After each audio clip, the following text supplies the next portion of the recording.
धन्यवाद मान्यवर, आपने इस महत्वपूर्ण बिल पे मुझे अपनी बात कहने का मौका दिया।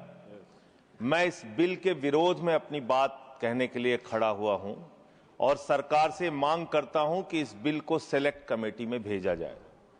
और ये मैं इसलिए कहता हूं कि जिसके लिए आप ये बिल बनाने जा रहे हैं, कम से कम उनकी भावनाओं को समझिए, सुनिए, उनसे बातचीत कीजिए और भी जो एक्सपर्ट्स हैं उनसे बातचीत कीजिए और उसके बाद कोई ऐसा बिल लेके आइए जिससे उनका भला हो सके।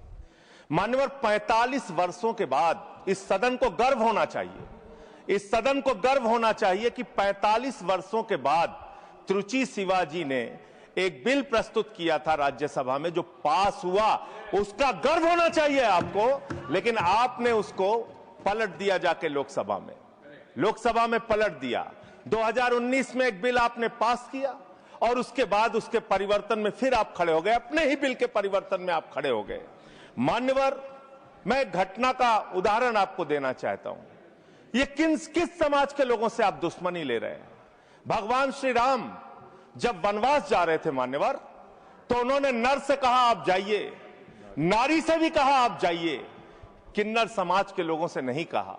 वो वहीं रुके रहे, वहीं इंतजार करते रहे और जब भगवान श्री राम वापस आए तो उन्होंने आशीर्वाद दिया उनकी भक्ति को देख के। आप उस समाज के साथ विश्वासघात करने जा रहे हैं, उस समाज के साथ आप धोखा देने जा रहे हैं। वो बधाइयां देने का काम करते हैं, हर शुभ अवसर पर उनको बुलाया जाता है, हर शुभ अवसर पर उनको शुभ माना जाता है। आप उनको धोखा देने का काम कर रहे हैं। आप किन्नर समाज के लोगों का कल्याण करना चाहते हैं? कल्याण की कहानी सुनेंगे आप कैसा कल्याण कर रहे हैं? वर्ष 2021-22 में मोदी जी की सरकार ने 20 करोड़ रुपए इनके कल्याण के लिए आवंटित किया, खर्च किया मात्र 1 करोड़ 91 लाख रुपए, मात्र 9.55%।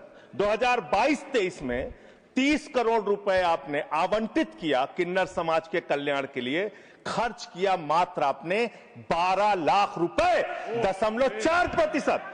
वर्ष 2023-24 में वर्ष ऑथेंटिकेट करूंगा नहीं, प्रतिशत में थोड़ा ज्यादा है। हाँ, मैं बता रहा हूँ, प्रतिशत गलत करो। 0.0 ये समय जो बोला सर मुझे दीजिएगा।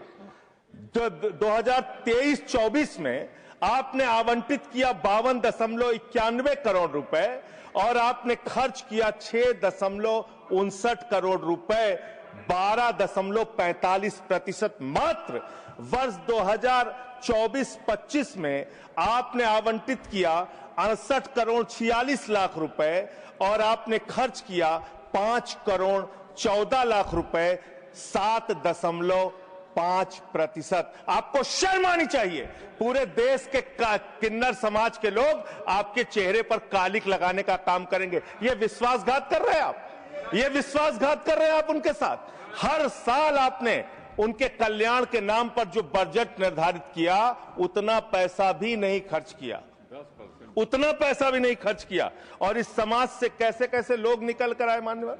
लक्ष्मी नारायण त्रिपाठी, जिन्होंने संयुक्त राष्ट्र में जाके भारत का प्रतिनिधित्व किया, इस समाज से मधु किन्नर निकल के आई, इस समाज से सबनम मौसी निकल के आई जो पहली विधायक बनी मध्य प्रदेश से, इस समाज से आशा किन्नर निकल के आई जो गोरखपुर की मेयर बनी, इस समाज से जयता मंडल निकल के आई जो बंगाल में जज बनी, इसी समाज से गौरी सावंत निकल के आई जो सामाजिक कार्यकर्ता और ट्रांसजेंडर्स के अधिकारों के लिए लड़ाई लड़ने का काम जिन्होंने किया, इसी समाज से मानवी बंदोपाध्याय निकल कर आई और उन्होंने एक कॉलेज की प्रिंसिपल बनने तक वो बनी।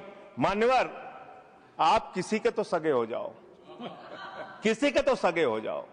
नौजवानों को आपने धोखा दिया अग्निवीर लाके, किसानों को आपने धोखा दिया, फसल का दाम नहीं देते, 3 काला कानून लेके आए, 750 किसानों ने अपनी शहादत दी।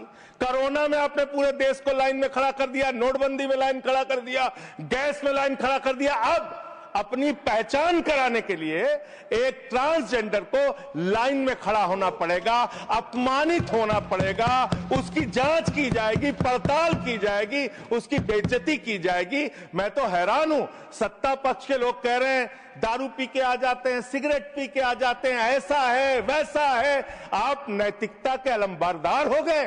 आप जो है सबसे बड़े दूध के धुले हो गए। कौन बीजेपी के लोग हैं? आके सामने बोलिए, क्या आप लोग दारू सिगरेट नहीं पीते? क्या आप लोग दारू सिगरेट नहीं पीते? आप इतने बड़े दूध के धुले बन गए। मैं खत्म कर रहा हूं सर, खत्म कर रहा हूं, समाप्त कर रहा हूं सर। अरे आपने बीच बीच आपको नहीं कहा सर, आप ना दारू पीते हैं ना सिगरेट पीते हैं, मुझे पता है, मुझे पता है। मान्यवर, मैं ये कह रहा हूं कि ऐसे इस सदन में किन्नरों को, किन्नर समाज के लोगों को, ट्रांसजेंडर्स को अपमानित करने का काम लगातार जो किया जा रहा है, ये बंद किया जाए, उनसे कंसल्ट किया जाए और तब सेलेक्ट कमेटी में भेजकर ही इस बिल को पास किया जाए। बहुत बहुत धन्यवाद। बहुत धन्यवाद। नेक्स्ट।